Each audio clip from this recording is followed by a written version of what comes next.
اعوذ باللہ من الشیطان الرجیم بسم اللہ الرحمن الرحیم لقد کان لکم فی رسول اللہ اسوۃ حسنہ صدق اللہ مولانا العظیم وصدق رسولہ النبی الامین الکریم۔ اللہ رب العزت کا کروڑوں بار شکر ہے کہ آج ایک بار پھر ہم الہدایہ قرآن کلاس میں حاضر ہیں،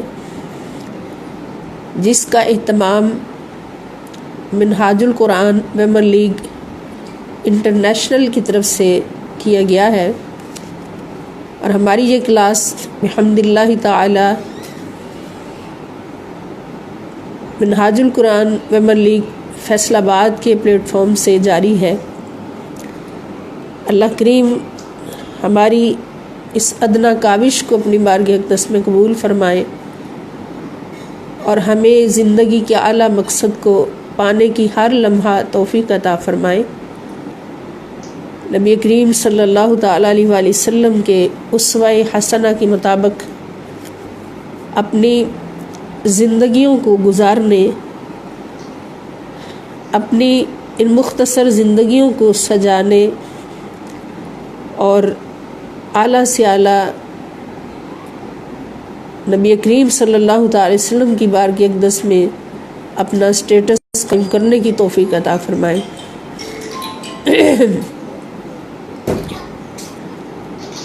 حضرت سیدہ فاطمۃ الزہرا سلام اللہ تعالی علیہا کی یہ شان ہے کہ آپ کے گھر کے کام کرنے کے لیے ملائے اعلیٰ سے فرشتے اترتے ہیں۔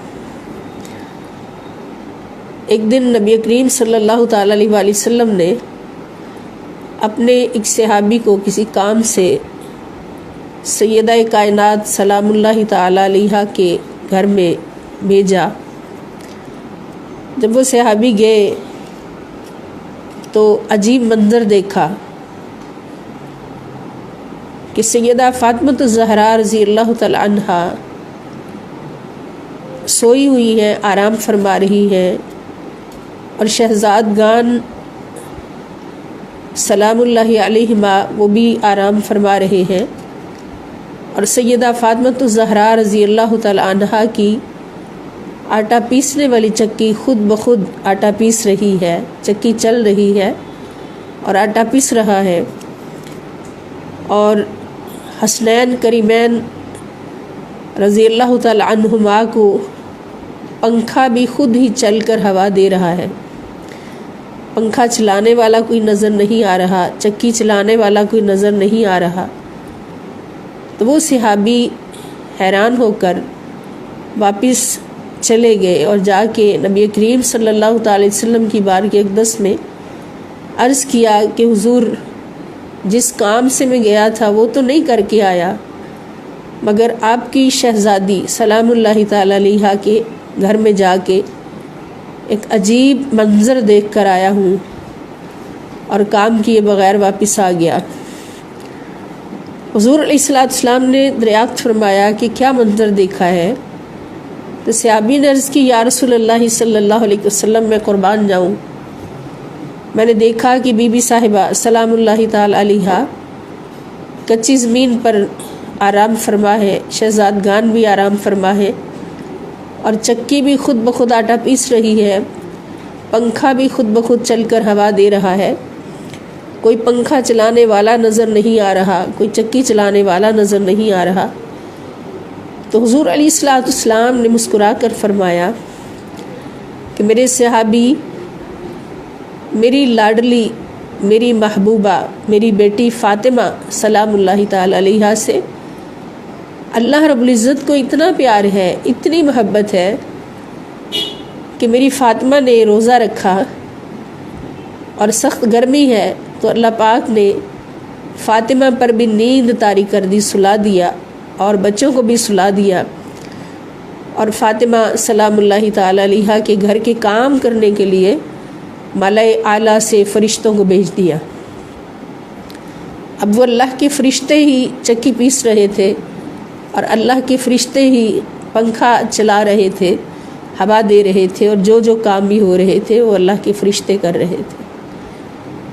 اب دوستو سوچنے کی بات یہ ہے کہ سیدہ فاطمہ الزہرا سلام اللہ تعالی علیہا کی یہ شان ہے کہ وہ ہر لمحہ اللہ تعالیٰ کی محبوبہ کے مقام پر ہیں اور ہر لمحہ فرشتوں کی مخدومہ کے مقام پر ہیں کہ ملائے اعلیٰ کے فرشتوں کے سردار جبرائیل امین علیہ الصلاۃ والسلام ان کی نوکری کر رہے ہیں، اللہ کے حکم سے نوکری کر رہے ہیں، اور اللہ تعالیٰ کسی لمحہ بھی حضرت سیدہ فاطمہ الزہرا رضی اللہ تعالیٰ عنہا کی ذات اقدس سے اپنی رحمتوں اور محبتوں بھری نگاہ کرم ہٹاتے نہیں، ہر وقت اللہ کی محبتوں کی نگاہ کرم میں ہے۔ تو کیا یہ صرف اس لیے کہ وہ سیدہ کائنات سلام اللہ تعالی علیہا آخری نبی آخر الزمان حضرت محمد مصطفیٰ صلی اللہ تعالی علیہ وسلم کی لخت جگر ہے کہ صرف حضور کی بیٹی ہونے کے ناطے نہیں، اس کے پیچھے اللہ کی اتنی عظیم توجہ، ساری کائنات کی، ساری دنیا کی خواتین سے زیادہ اللہ کی توجہ سیدہ کائنات سلام اللہ تعالی علیہ کی طرف ہے۔ اور اس کا سبب کیا ہے کہ سیدہ کائنات سلام اللہ تعالی علیہ صرف حضور کی بیٹی ہونے کی نسبت نہیں رکھتی، بلکہ حضور علیہ الصلوۃ والسلام کے ساتھ حضور کے اسوہ حسنہ پر پورا عمل کرنے کی نسبت رکھتی، حضور کی بیٹی ہونے کے ساتھ ساتھ آقا علیہ الصلوۃ والسلام کے اسوہ حسنہ پر عمل کرنے والی، سب سے زیادہ عمل کرنے والی خاتون، ان کا نام ہے سیدہ فاطمہ الزہرا سلام اللہ تعالی علیہا۔ تو اللہ پاک نے خواتین اسلام کو لقد کان لکم فی رسول اللہ اسوۃ حسنہ کا پیغام دے کر یہ بتا دیا کہ اللہ کی محبوبیت اگر خریدنی ہے تو پھر اسوہ سیدہ فاطمہ الزہرا سلام اللہ تعالی علیہا پر چلنا پڑے گا۔ عظمت والی عورت وہی ہوگی کہ جس کا کردار، جس کا اخلاق، جس کا اٹھنا بیٹھنا، جس کا بول چال اور جس کے رسوم و رواج، جس کا لباس، جس کا ظاہر و باطن، خدا کی قسم مصطفیٰ صلی اللہ تعالی وسلم کی لاڈلی محبوبہ بیٹی سیدہ فاطمہ الزہرا سلام اللہ۔ تو پیغام کیا خواتین اسلام کے لیے، اسلام کی ماؤں بہنوں بیٹیوں کے لیے، کہ سیدہ فاطمہ الزہرا رضی اللہ تعالی عنہا کا جو مقام اللہ کی بارگاہ میں ہے، جب بھی میں نے عرض کیا، تو اس سے اگر فیض لینا ہے تو پھر ہمارے لیے سب سے بڑا نمونہ سیدہ کائنات سیدہ فاطمہ الزہرا سلام اللہ تعالی علیہا کی ذات ہے کہ ان کے ساتھ اللہ رب العزت کو اتنی محبت، اس لیے کہ اللہ رب العزت کو جو رنگ سب سے زیادہ پسند ہے وہ رنگ ہے محمد مصطفیٰ صلی اللہ تعالی علیہ وآلہ وسلم کا رنگ، اور وہی رنگ پورے کا پورا جب نظر آتا ہے حضور کی لاڈلی، جنہوں نے یہ نہیں سوچا کہ میں تو مصطفیٰ کے جسم کا ٹکڑا ہوں، میں تو مصطفیٰ کی بیٹی ہوں، اگر زیادہ عمل نہ بھی کروں تو خیر ہے، میں تو بخشی جاؤں گی، نہیں، وہ جس مقام پر تھی اسی مقام کو سنبھالتے ہوئے، اسی مقام کی حفاظت کرتے ہوئے اور اسی مقام کے لیے مجاہدات کرتے ہوئے اور اللہ کی رضا میں کٹھن سفر طے کرتے ہوئے آقا دو جہاں صلی اللہ تعالی وسلم کا رنگ پورے کا پورا سیدہ فاطمہ الزہرا سلام اللہ تعالی علیہا نے اپنایا۔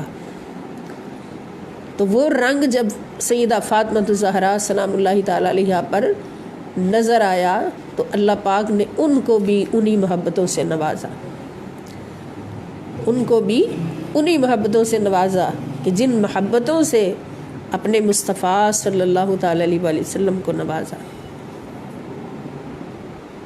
تو جب حضور نے یہ فرمایا کہ فاطمہ تو بضعۃ منی، کہ فاطمہ میرے جسم کا ٹکڑا ہے، تو اس کا ایک مفہوم یہ بھی بنتا ہے کہ فاطمہ سلام اللہ تعالی علیہا پر پورے کا پورا مصطفیٰ صلی اللہ تعالی علیہ وآلہ وسلم کی سیرت کا رنگ ہے، حضور کی صورت کا رنگ ہے۔ اگر ان کی صورت کو بھی دیکھا جائے تو وہ بھی مصطفیٰ صلی اللہ علیہ وآلہ وسلم کے ساتھ پوری کی پوری مشابہ ہے، اور اگر سیرت کو دیکھا جائے تو وہ بھی حضور علیہ السلام کی سیرت کا نمونہ ہے۔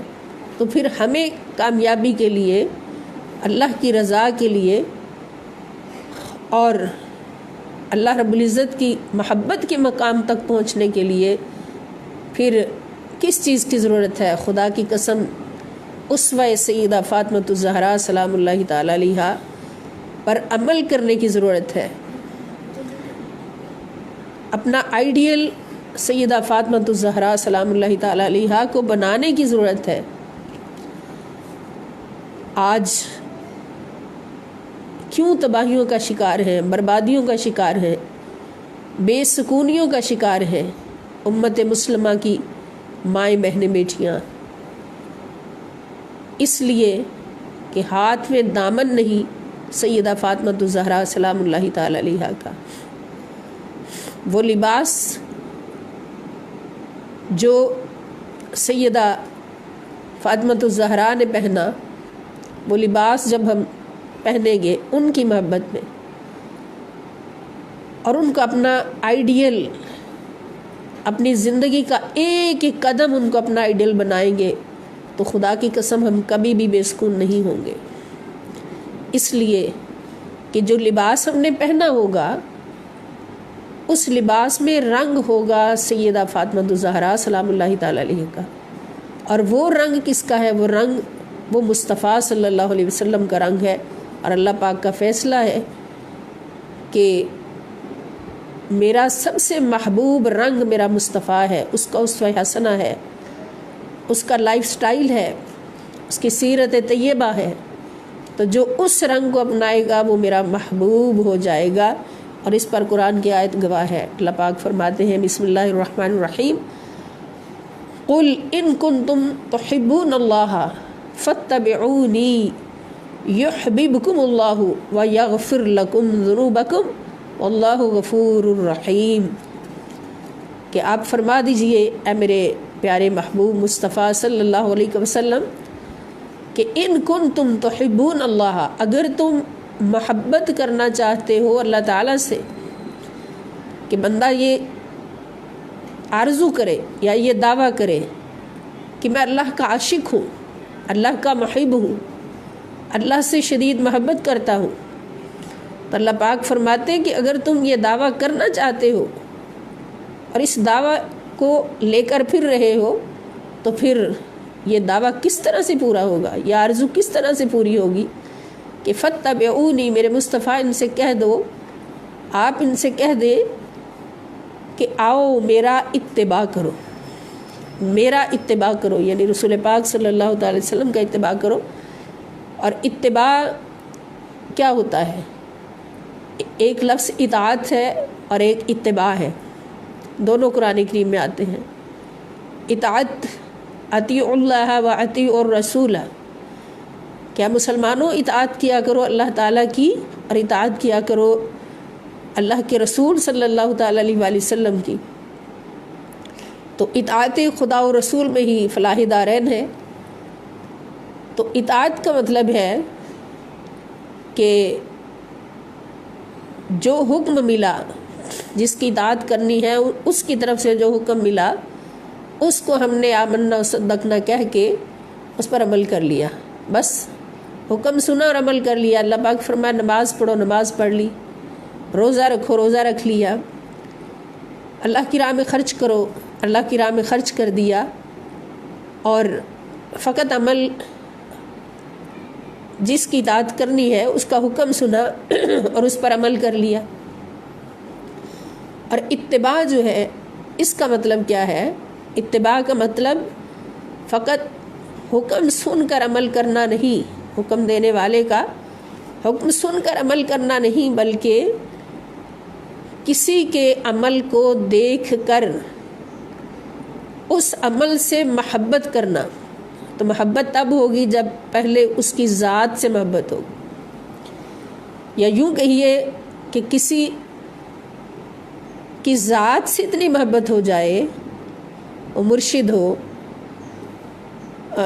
اس کی ذات سے اتنی محبت ہو جائے کہ اس کا ہر عمل بھی محبوب ہو جائے، کہ جس طرح اس کی ذات سے محبت ہے تو اس کے عمل سے بھی اتنی ہی محبت کرنا، اور پھر اس کا عمل اس کی محبت میں اس کے عمل پر عمل کرنا، اس کے عمل کو دیکھ کر اس کی محبت میں اس کے عمل پر عمل کرنا، اس کے عمل کو اپنانا، اس کو کہتے ہیں اتباع۔ یعنی اطاعت میں صرف عمل ہے، مگر اتباع میں عمل سے پہلے محبت ہے، اور محبت بھی کوئی عام نہیں، اتنی شدید محبت کہ وہ محبوب کے عمل پر عمل کرنے پر مجبور کر دے، اس کے بغیر سکون نہ ملے۔ اب اس کی مثال ہم دیکھتے ہیں کہ سیدنا ابو بکر صدیق رضی اللہ تعالیٰ عنہ صحابہ میں سب سے زیادہ حضور علیہ السلام سے محبت کرنے والے، اور ایمان میں سب سے اعلیٰ مقام پر اپنا سب کچھ حضور کی محبت میں قربان کرنے والے۔ تو ایک دن ایک جگہ پر بیٹھے اور لوٹے میں پانی لے کر وضو فرمایا، وضو فرما کر اٹھ کر کھڑے ہوئے اور آسمان کی طرف دیکھ کر مسکرائے۔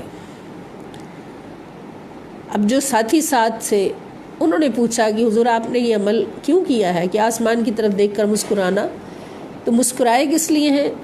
تو آپ نے فرمایا کہ میں نے ایک بار اپنے محبوب محمد مصطفیٰ صلی اللہ تعالی وسلم کو اسی جگہ پر وضو کر کے کھڑے ہو کر آسمان کی طرف مسکراتے دیکھا تھا، تو آج میں نے اپنے محبوب کی سنت کو ادا کیا ہے، مجھے نہیں پتا حضور کس لیے مسکرائے تھے۔ یعنی اس طرح کی سینکڑوں ہزاروں مثالیں ہیں صحابہ کرام کے اندر کہ حضور علیہ السلام نے کوئی عمل کیا تو یہ نہیں پوچھا کہ اس عمل کو آپ نے کیوں کیا ہے، بلکہ حضور علیہ السلام کے عشق میں اس عمل کو بھرپور طریقے سے ادا کیا، حضور کی سنت سمجھ کر ادا کیا، جس کا نہ شریعت نے حکم دیا نہ قرآن نے حکم دیا۔ تو اس کو اتباع کہتے ہیں۔ اب اللہ رب العزت فرماتے ہیں کہ اگر تم اللہ سے محبت کرنا چاہتے ہو تو اس محبت کا ایک معیار ہے، بغیر کسی محبت کے نماز پڑھ لینا، بغیر مصطفیٰ صلی اللہ تعالی وسلم کی محبت کے عبادات کر لینا، حضور کی محبت کی بات آئے تو اس پر فتوے لگانا کہ محبت ضروری نہیں، صرف سیرت کی پیروی ضروری ہے، صرف اطاعت ضروری ہے، محبت ضروری نہیں۔ تو اللہ پاک فرما رہے ہیں کہ میری محبت، مجھ سے محبت کرنے کا معیار ہے، اور وہ معیار کیا ہے کہ تمہارے دلوں میں میرا مصطفیٰ ہو اور تمہارے عمل میرے لیے ہو، تمہارے دل میرے مصطفیٰ صلی اللہ تعالی وسلم کی محبت سے کوٹ کوٹ کر بھرے ہوں، جیسے حضور نے فرمایا تھا ان خوش قسمت عاشقوں کے لیے جو حضور کے بعد آئیں گے، قیامت تک آئیں گے، حضور نے فرمایا ان کے ایمان کی نشانی یہ ہوگی کہ فی قلوبہم اشد حبا لی، کہ ان کے دل میری محبت سے کوٹ کوٹ کر بھرے ہوں گے۔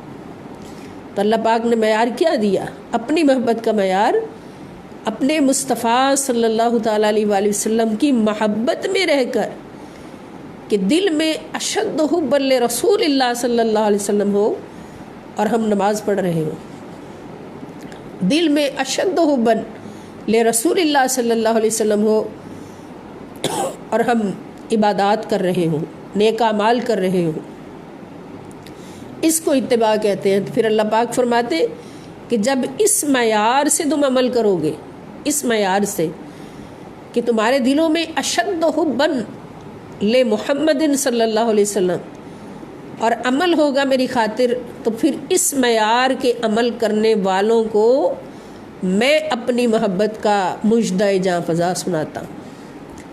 کہ وہ صرف میرے عاشق نہیں کہلائیں گے، وہ میرے محبوب ہوں گے۔ یحببکم اللہ، اللہ تم سے محبت کرے گا۔ تم تو خدا کے عاشق بننا چاہتے تھے، لیکن اس عشق کی طلب میں جب تم اس معیار پر پورے اترے جو اللہ رب العزت نے تمہیں دیا تھا، عمل کرنے کا معیار، عمل کی بنیاد محبت مصطفیٰ صلی اللہ علیہ وسلم ہو۔ اور دوستو آپ کو سمجھ آ گئی ہوگی کہ اس کے اندر حکمت کیا ہے، کہ محبت مصطفیٰ صلی اللہ تعالی علیہ وسلم ہی اصل ایمان ہے، اصل ایمان ہے۔ اور ایمان کے بغیر کوئی عبادت قبول ہو سکتی ہے؟ کوئی بھی عبادت ہو، کوئی بھی عمل ہو، اس کی قبولیت کی بنیاد ہی ایمان ہے۔ اگر ایمان نہیں تو کچھ بھی قبول نہیں۔ ایمان ہے تو ہر عبادت، ہر عمل قبول ہے۔ تو پھر اس معیار میں حکمت کیا ہے؟ اللہ پاک نے یہاں پر یہ نہیں فرمایا کہ تمہارے دلوں میں ایمان ہوگا، اس لیے کہ ایمان ہے ہی بن دیکھے عشق مصطفیٰ صلی اللہ علیہ وسلم کا نام، کہ دلوں میں اشد حبا لرسول اللہ صلی اللہ علیہ وسلم ہو اور عمل ہو، عبادت ہو۔ تو اس معیار پر جب تم پورے اترو گے تو پھر کیا ہوگا؟ یحببکم اللہ، اللہ تعالیٰ خود تم سے محبت کرے گا، تم خدا کی محبوب بن جاؤ گے۔ اور اس کی مثالیں ہمارے پاس 1.25 لاکھ صحابہ کرام، حضور علیہ السلام کے اہل بیت اطہار، اور خواتین کے لیے سب سے بڑا نمونہ سیدہ فاطمہ الزہرا سلام اللہ تعالی علیہا، کہ حضور علیہ السلام کی محبت پر سب کچھ قربان ہے، کہ زندگی کا ایک پلک جھپکنے کی دیر بھی سیدہ فاطمہ الزہرا سلام اللہ تعالی علیہا نے حضور علیہ السلام کی محبت کے بغیر نہیں گزارا، کیونکہ ہر آرزو حضور کی محبت پہ قربان، جو حضور کو پسند نہیں۔ اور محبت ہوتی کیا ہے؟ محبت صرف دعوے اور نعرے لگانے کا نام نہیں۔ محبت یہ ہے کہ محبوب کو جو چیز پسند ہے وہ ہماری پسند ہو جائے، اور محبوب کو جو ناپسند ہے وہ ہماری ناپسند ہو جائے، ہماری زندگی سے نکل جائے۔ جیسے مثال ہم خواتین اکثر سنتی ہیں کہ سیدہ فاطمہ الزہرا سلام اللہ تعالی علیہا کو سونے کے کنگن تحفے کے طور پر آتے ہیں، کہ بادشاہ کی بیوی بھیجتی ہے، آپ پہن لیتی ہیں۔ سرکار دو عالم صلی اللہ تعالی وسلم تشریف لاتے ہیں، اور اپنی لاڈلی کے ہاتھوں میں جب سونے کے کنگن دیکھے تو آقا علیہ السلام کے چہرے مبارک پر کچھ ناراضگی کا اظہار ہوا۔ سیدہ کائنات سلام اللہ تعالی علیہا تو ہر گھڑی اپنے بابا کے مکھڑے کو تک کے خوشی کا احساس بھی فرما رہی ہیں، ناراضگی کا احساس بھی لے رہی ہیں۔ تو جب دیکھا کہ بابا جان نے میرے کڑوں کو ناپسند فرمایا تو آپ نے فوراً وہ کڑے اتارے، بازار بھیجے، اور ان کو بیچ کر پیسے منگوائے، اور فرمایا کہ مدینہ کے غریبوں کو بلاؤ، ان میں یہ پیسے تقسیم کر دیے جائیں۔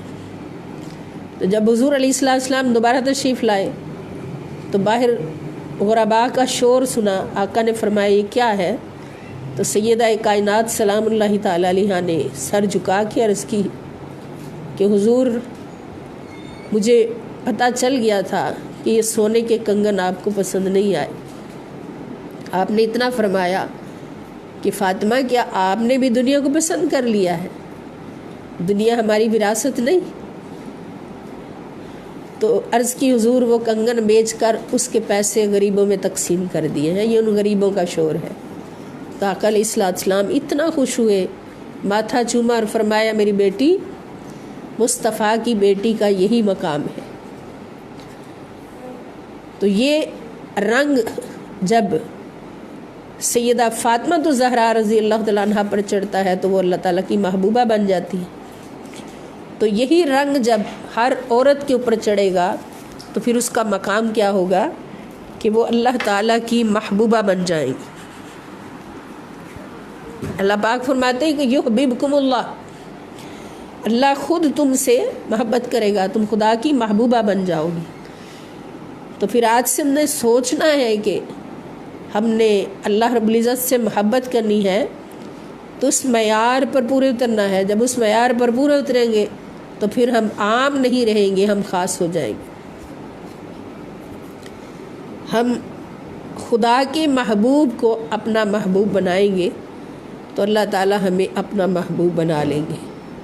اور محبوب وہی ہوتا ہے کہ جس کی پسند اپنی پسند ہو اور جس کی ناپسند اپنی ناپسند ہو. اپنی زندگی سے وہ سب کچھ نکل جائے جو محبوب کو پسند نہیں. تو حضور علیہ السلام کے صدقے اللہ پاک ہمیں حضرت سیدہ فاطمہ الزہرا سلام اللہ تعالی علیہا کے نقش قدم پر چلنے اور اپنے دلوں کو عشق مصطفیٰ صلی اللہ تعالی وسلم سے سجانے کی توفیق عطا فرمائے. اور آج ہماری پاس جو حدیث پاک ہے اب ہمارے سبق میں وہ حدیث نمبر 24 یہ ہمارے سلیبس کے حساب سے آخری حدیث شریف ہے. اور اس کے بعد پھر ہم انشاءاللہ الکریم حدیث کا سلسلہ جاری رکھیں گے. سیدہ کائنات سلام اللہ تعالی علیہ کی شان اقدس میں جیسے میں نے عرض کیا تھا کہ جو کتابیں حضور شیخ الاسلام پروفیسر ڈاکٹر محمد طاہر القادری مدہ ظلہ العالی نے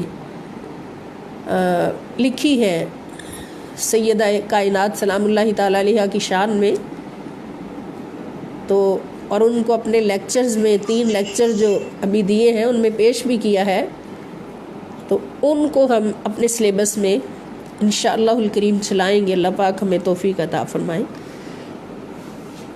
تو آج کی حدیث پاک بسم اللہ الرحمن الرحیم. عن سیدہ عائشہ رضی اللہ تعالی عنہا قالت قال رسول اللہ صلی اللہ علیہ وسلم ان من اکمل المؤمنین ایمانا احسنهم خلقا والطفهم باہلہ. سبحان اللہ.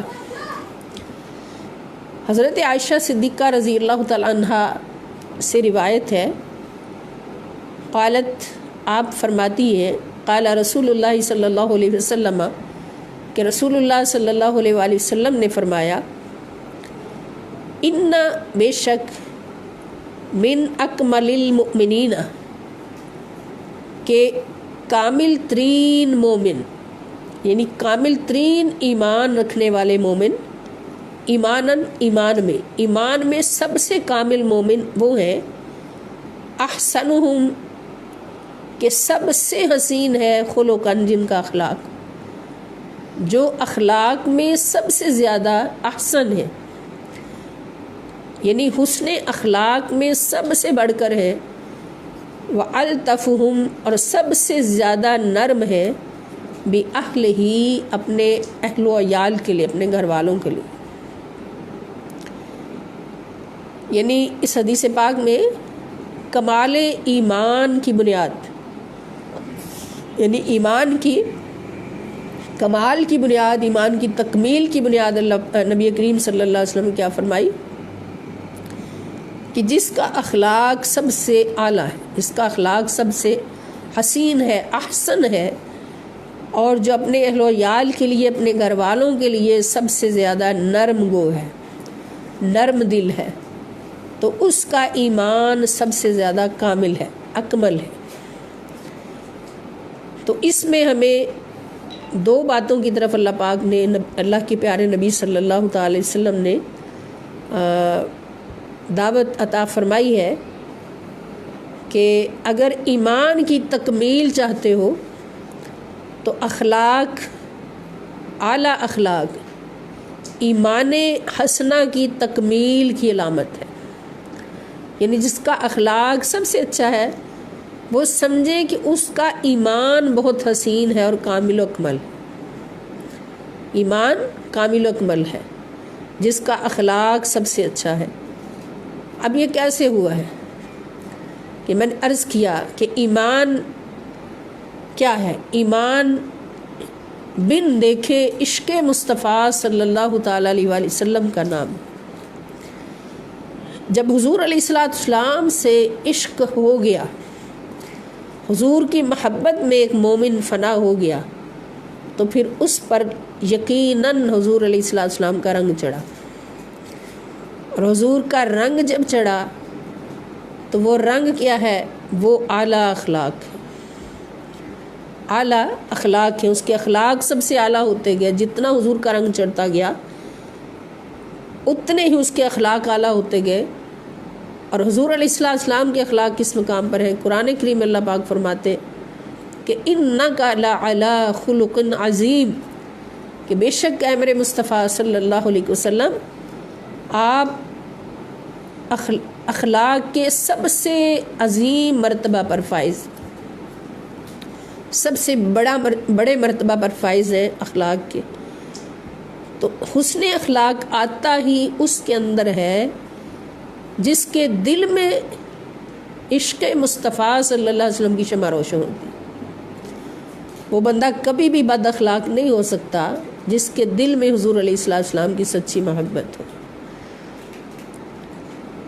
تو جس کے دل میں حضور کی محبت آ گئی وہ اعلیٰ اخلاق والا ہو گیا، اور پھر حضور نے فرما دیا کہ اس کا ایمان سب سے اکمل ہے، ایمان میں سب سے اعلیٰ ہے۔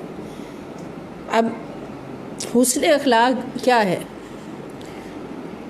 کہ حسن اخلاق کو اگر مختصر بیان کیا جائے تو وہ یہی ہوگا، ان الفاظ میں ہوگا کہ جس بندے سے اللہ رب العزت بھی راضی ہو گئے اور اللہ کی مخلوق بھی ساری راضی ہو گئی، کوئی ایک بندہ بھی اس سے ناراض نہیں اور اللہ بھی اس سے ناراض نہیں، تو وہ حسن اخلاق کا پیکر ہے۔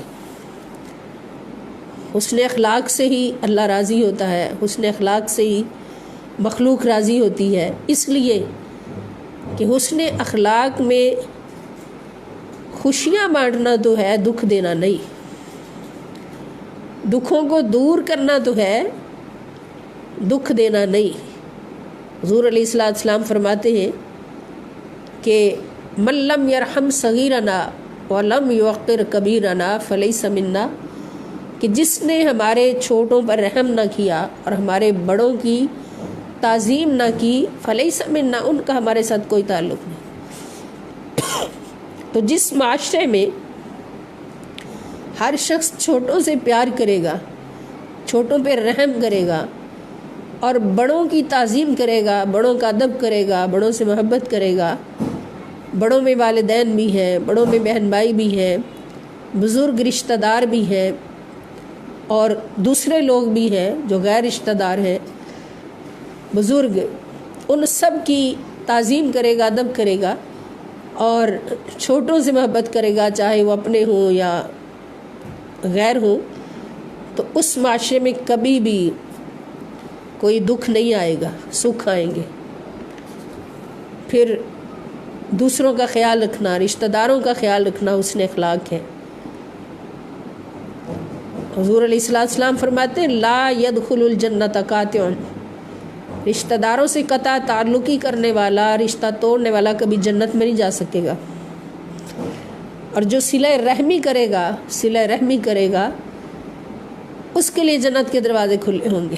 اور صلہ رحمی کیا ہے کہ حضور علیہ السلام فرماتے کہ رشتہ داروں کے ساتھ تعلق جوڑنا یہ صلہ رحمی ہے، رشتہ داروں کا خیال رکھنا، ان کی ضروریات کا خیال رکھنا، ان سے محبت سے پیش آنا، یہ صلہ رحمی ہے۔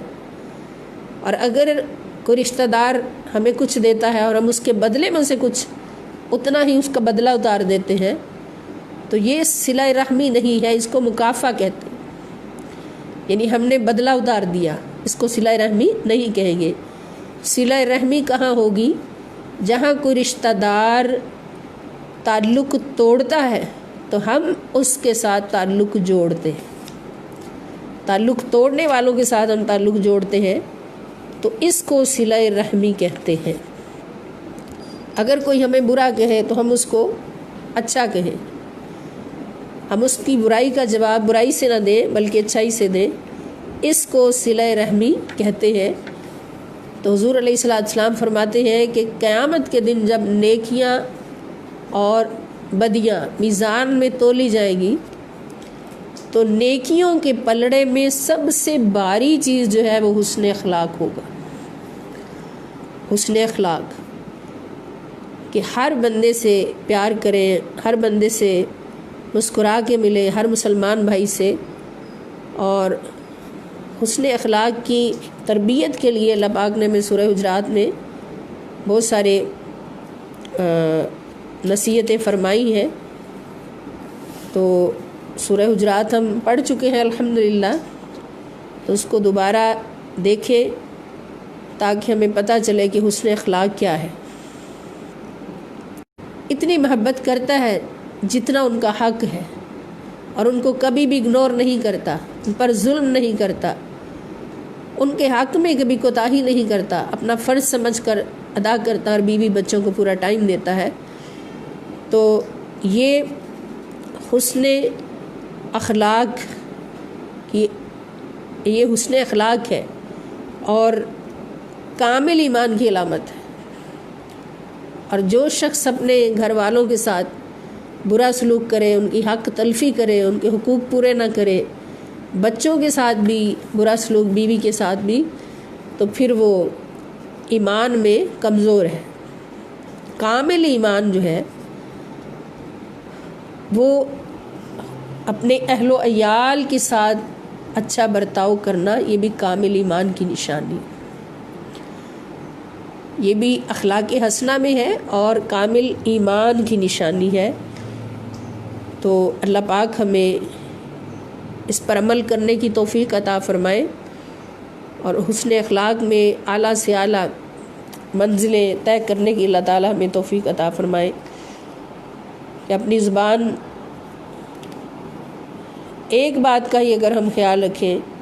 حضور نے فرمایا المسلم من سلم المسلمون من لسانہ و یدہ، کہ مسلمان ہے ہی وہ جس کی زبان اور ہاتھ سے دوسرے مسلمان محفوظ رہیں. تو اگر فرض کریں کہ ہمارے ہاتھ اور زبان سے کوئی مسلمان محفوظ نہیں ہے، ہمارے ہاتھ سے بھی دوسروں کو تکلیف پہنچتی ہے، ہماری زبان سے بھی دوسروں کو تکلیف پہنچتی ہے، تو پھر تو ہم مسلمان ہی نہیں. مسلمان ہی نہیں تو پھر مومن کیسے ہو سکتے؟ مومن تو وہ ہے جس کا اخلاق سب سے اچھا ہے. اب ہم حسن اخلاق کی برکتیں دیکھیں تو ہمیں نظر آتی ہیں اولیاء کرام کے اندر کہ ہندوستان سرزمین پاک و ہند میں جو اسلام آیا اور اتنی تیزی سے پھیلا، تو وہ کسی تلوار کے زور سے نہیں، وہ حسن اخلاق کے زور سے پھیلا ہے. اس میں سب سے بڑا ہتھیار جو تھا وہ حسن اخلاق تھا، اولیاء کرام کا، اللہ کے دوستوں کا، اللہ کے ولیوں کا، کہ ہندوستان کی سرزمین پر بیٹھ کر حسن اخلاق سے جو دعوت دی ہندوؤں کو، تو 90 لاکھ ہندوؤں کو کلمہ پڑھا کے مسلمان کر دیا. 90 لاکھ ہندوؤں نے آپ کی دعوت کو قبول کر لیا. کس چیز کا صدقہ تھا؟ کہ حسن اخلاق کا صدقہ تھا. کہ کسی کو بھی یہ نہیں کہا کہ تو ناپاک ہے، تو ہندو ہے، تو ناپاک ہے، میری بارگاہ میں نہ بیٹھنا.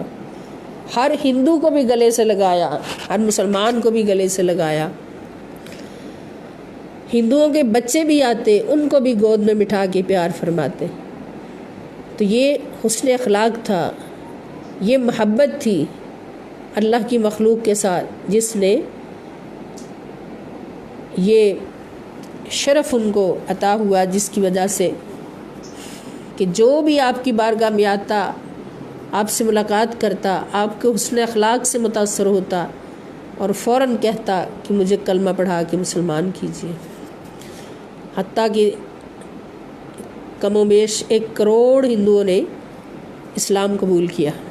اسی طرح تمام اولیاء کرام، حضور داتا گنج بخش اجمیری رحمۃ اللہ تعالی علیہ ہیں، اور خواجہ معین الدین چشتی اجمیری ہیں. اسی طرح